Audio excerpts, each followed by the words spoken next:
Miki yaragiye aritonda we na agapromota bari mu cyumba iwabo bareba mu ndirimbo z'abahanzi bareba mu ndirimbo z'ibihe byose zabayeho bareba indirimbo zikurura amarangamutima y'abantu baragenda bakurebera indirimbo y'umugabo witwa Theo bose babireba yitwa ibigeragezo sikarande ya magambo yacu y'aba YouTuber ba bantu bavugaga ngari we ngo Miki ngo muramuzi ngabagabo ngo yabanye nabo ngabo yararanye nabo ngabo yahuye nabo twavugaga ko urukundo rwe na aga n'ubundi Miki tumumenyereye dukurikije inkuru ziri ku mihanda ngo tumumenyereye mu gukurikiraho ngo ni inararibonye mu gukurikiraho abagabo amafaranga iyo different y'imyaka 25 30 iri hagati ya Nana n'umugabo we rwaba ari rwa rukundo rujyaho rushaka cyangwa ari kwa gushaka kana abantu baravuga ati se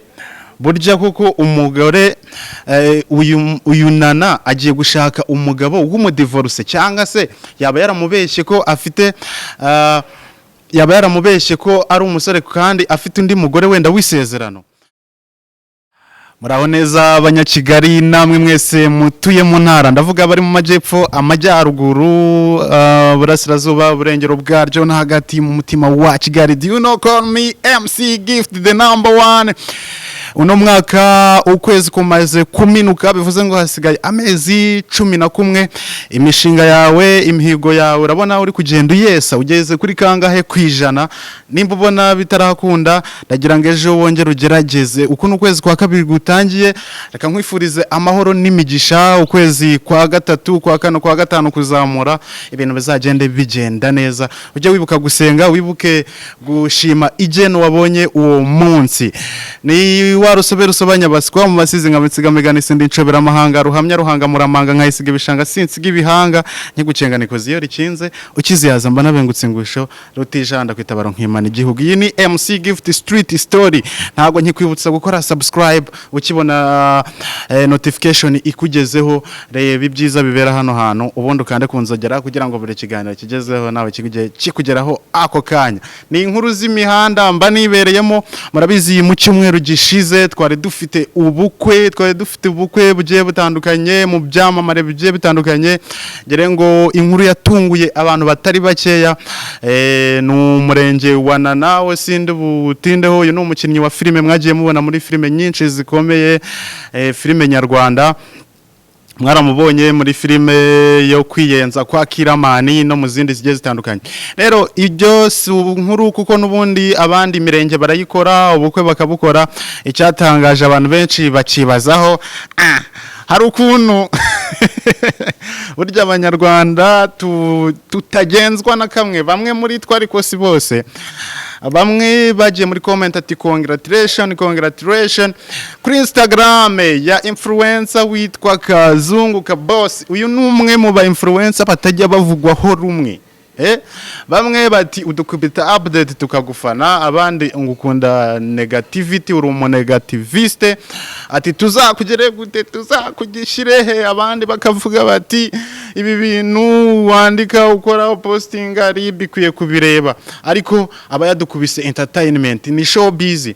Rero yaje gupostinga ifoto n'amavideo y'umurenge wa Nana n'umugabo we avuga ati uyu mugabo wa Nana ko mbona ari mukuru abasore twebwe tuzashaka abandi cyakoze ikintu nababwira abasore bagenzi banje ibingibi byo kwirukanka mu nkundo ni mubireke ni munze tujye mu buhinzi n'ubworozi dushaka amafaranga kuko wagira imyaka 20 wagira 30 wagira 40 wagira 50 wagira 60 igihe uzaba ufite kuri mura uzabona umugore byanze bikunze we kora cyane kwizitunga hanyuma abakobwa cyangwa se abagore uzahitamo nicyo kintu maze kubona. Abantu bagiye yahise azana video avuga ko uri mugabo yari afite undi mugore uba ku mugabane w'i Burayi ngo ndetse ngo n'abana 5 taravuga ati se koko byaba ari byo mu gihe abantu bacyandika comment ngira ngo ndazi kubibereka kuri screen zanyu. Hari umuntu wajemo arandika, muzajye mwisomere, sindi buvuge amazina ye, wenda basanga atanakunda ko ibintu bye biza kuri social media, ariko yaranditse ngo muri kubeshya, ntago dufitanye abana batanu, dufitanye abana batatu. Abantu baravuga ati se burya kuko umugore uyu Nana agiye gushaka umugabo w'umudivorce, cyangwa se yaba yaramubeshye ko afite yaba yaramubeshye ko ari umusore kandi afite undi mugore wenda wisezerano. Hanyuma narinjiye nk'umushakashatsi kuri social media, nk'umucengezi kuri social media, ndagenda ndabarebera, ndareba uwo muntu ubundi wanditse iyo comment ni muntu ki.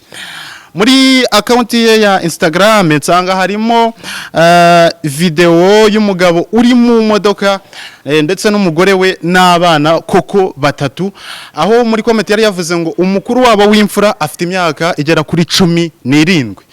Turavuga ngo ni gute se Nana yaba yarisanze aha hantu mu gihe tubona physical appearance ya Nana byibura ushobora kumugereranya mu myaka hagati ya 20 itarenze 30 cyangwa se 25. Iyo different y'imyaka 25 30 iri hagati ya Nana n'umugabo we. Rwaba ari rwa rukundo rujyaho rushaka cyangwa ari kwa gushaka kana simbizi niba biri ku mihanda gusa. Ugenekereje kureba neza nubwo utaba wakoresheje ADN test neza, umugabo uri muri iyo video asa hafi 120% n'umugabo wa Nana. Hanyuma na comment nyinshi turi bushyireho kubera yuko Nana yaratubwiye ngo gasop subut mumvire ku mugabo mumvire ku mugabo natwe tumuvuyeho. Gusa makuru ahari nuko nubundi Nana nawe atari umwana, kubera yuko nubundi nawe afite undi mwana, nta mwana rero undi bwo Nana nawe ni mukuru, rubanza rurangiriye. Hanyuma mu minsi ishize, mu myaka ishize, nyuma yaho Miki umukobwa mwiza cyane, umufemale mwiza cyane atandukanye n'uwitwa Regis, bikaba ngombwa ko biba inkuru y'uruhererekane yo kutavugwaho rumwe, by'umwihariko aho mwaje mubona mu mavideo menshi bagenda baterana amagambo, rimwe na rimwe bikanafata indi ntera, natwe ku mihanda tukaza tukabota tukabivugaho, wadefadaga hosting amaspace ndetse n'amalive kuri TikTok.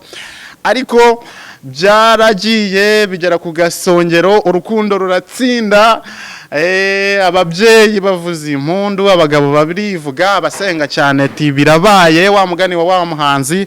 Ariko ku gasongero k'ibirori inkuru cyangwa se video y'amarangamutima yaherekeje izindi, ubwo ndavuga mu bukwe bwa Mikimba nk'ubitambangura.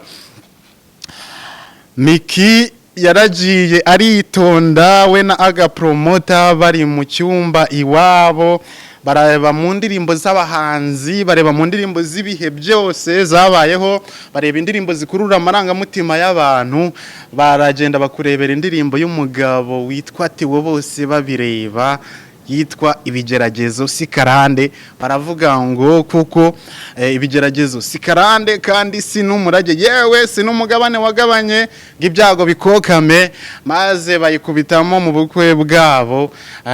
Ya magambo yacu y'aba YouTuber babantu bavugaga ngo ari we ngo Miki ngo muramuzi, ngabagabo ngo yabanye nabo, ngabo yararanye nabo, ngabo yahuye nabo, natwe tukaza tukavuga mu rwego rwo gushaka views.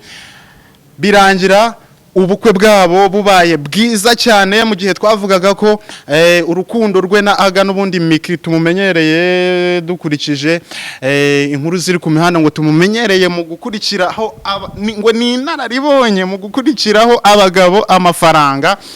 Birangira batweretse igihandure, bakora ubukwe bwiza cyane. Reka tubifurize urugo rw'imigisha, abantu turi kubatega iminsi ngo bagiye gutandukana. Reka muzatwereke ko atari twe tugena igihe muzamara mwubatse urugo rwanyu ruzarambe. Nka MC Gift nicyo mbifuriza. Gusa mu gihe ubukwe bwari buri mu kuba, uwitwa Regis yarongeye aritereka ariko Regis Regis mwana wa mama, ubanza uriya mukobwa waramukundaga, banza bakujyanye imari, ubanza utazashaka kubera ibikomere, ariko ibintu bigenda birangira uzashake. Hano u Rwanda rurimo abakobwa benshi, nushaka uzanashaka urenzo, ntabwo uri umuyisilamu.